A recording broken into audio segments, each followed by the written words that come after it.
युवालाई नै हामीले किन आमन्त्रण गर्यौं भन्दाखेरि यो देश बिग्रियो भने अब केपी ओलीको के बिग्रिन्छ होला त?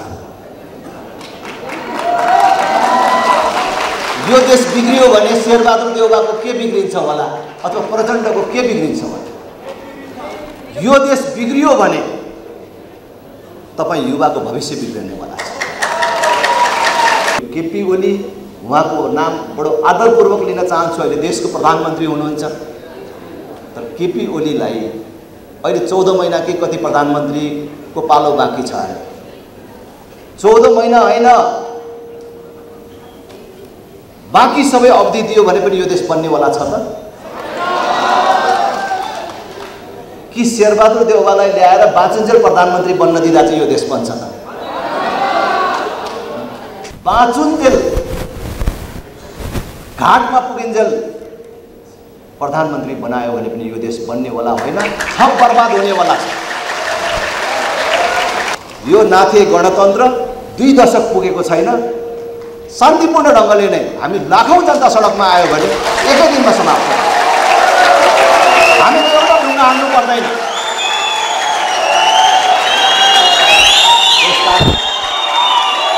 हामीले गर्ने आन्दोलन व्यवस्था परिवर्तनका लागि हो र त्यो आन्दोलन शान्तिपूर्ण र अहिंसात्मक हुन्छ र हामीले अहिंसात्मक आन्दोलनको बाटोबाटै परिवर्तन खोजेका छौँ। छातीमा यस्तो लगाएर जाँच्ने यन्त्र हुनु हो, थाहा पाउने त्यस्तो कुनै व्यवस्था हुनु हो भने, विधि हुनु हो भने अहिले देश लुटेर बसेका केही थान मान्छेहरू बाहेक, त्यो कांग्रेस होस्, त्यो एमाले होस्, त्यो माओवादी होस्, त्यो राप्रपा होस् अथवा अरू कुनै पार्टी होस्, हरेकको मनमा देशको अवस्था ठिक छैन भन्ने छ। यो अवस्थामा कसैलाई पनि चित्त बुझेको छ। यही व्यवस्था रहेसम्म तात्विक अन्तर आँखाले देख्ने गरी मान्छेले भोग्न पाउने गरेको परिवर्तन हामीले अनुभूत गर्न पाउँदैनौँ। किनभने समस्या नेतृत्वमा मात्रै होइन, केपी ओली, शेरबहादुर देउवा, प्रचण्डमा मात्र होइन, समस्या उनीहरूले ल्याएको व्यवस्थामा पनि छ। हामीले भ्रष्टाचार भ्रष्टाचार भनेर भन्छौँ। भ्रष्टाचार कसले गर्छ? यहाँ तल बसिराखेका तपाईँ युवाहरूले गर्छ, तपाईँ सर्वसाधारण जनताले गर्छ। भ्रष्टाचार त कसले गर्छ? नेताले गर्ने हो। अनि त्यो भ्रष्टाचारीलाई कारबाही गर्ने निकाय आज देशमा को हो? कुन हो? अख्तियार र अदालत होइन। र अख्तियार र अदालतमा को छ? पार्टीले नियुक्त गरेका मानिसहरू हुन्छ। अनि भ्रष्टाचारीलाई कारबाही हुन्छ। हामीले परिकल्पना गरेको राज संस्था भनेको पूर्ण संवैधानिक राज संस्था हो। संविधानको परिधिभित्र रहने अभिभावकीय संस्थाको रूपमा त्यो राज संस्थालाई हामीले कल्पना गरेको। जनताबाट प्रत्यक्ष निर्वाचित कार्यकारी प्रधानमन्त्री हुन्छ र अभिभावकीय संस्थाको रूपमा राजा रहने व्यवस्था हुन्छ। नेपालमै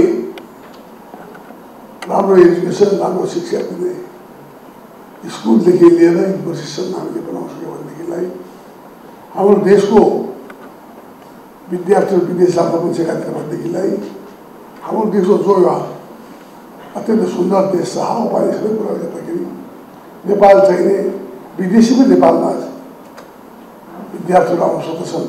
र त्यसको लागि नेपाल शिक्षाको हब बन्न सक्दछ। त्यस्तो किसिमको शिक्षा नेपालमा चाहिँ हामीले प्राप्त दिन सक्यौँ भनेदेखिलाई, त्यस्तो किसिमको एजुकेसन दिन सक्यौँ भनेदेखिलाई, युनिभर्सिटीहरूमा त्यस्तो किसिमको पढाइ हामीले गर्न सक्यौँ भनेदेखिलाई नेपालमा चाहिँ विदेशीहरू विद्यार्थीहरूको नेपाल आउन सक्छन्। नेपाल नै एउटा चाहिँ शिक्षाको हब बन्न सक्दछ। यस मानेमा मलाई लाग्दछ सबै साथीहरूले ध्यान होला, खास गरेर हाम्रो शिक्षा सिटीले पनि शिक्षा हेर्ने हिसाबले हेर्नु होला। अरू धेरै विद्वान सरहरूले भनिसक्नुभएको छ। धेरै कुराहरू बताइ सक्नुभएको छ। यिनी कुराहरू हामी ध्यान राख्नुपर्ने छ। र अरू कुराहरू मैले धेरै सुनाइदिने कुरा छैन।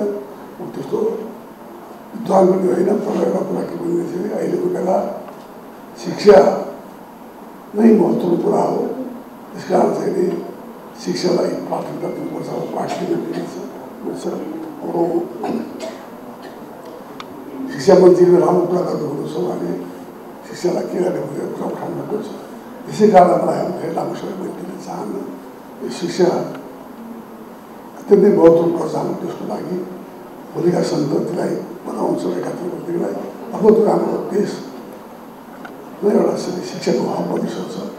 अहिले हाम्रो विदेशमा जानुभन्दा विदेशीहरू नेपालमा आउने अगस्ती गर्ने किसिमको वातावरण बनाउन सक्नु भनेदेखिलाई अझ नेपाललाई धेरै ठुलो उपलब्धि मिल्नेछ।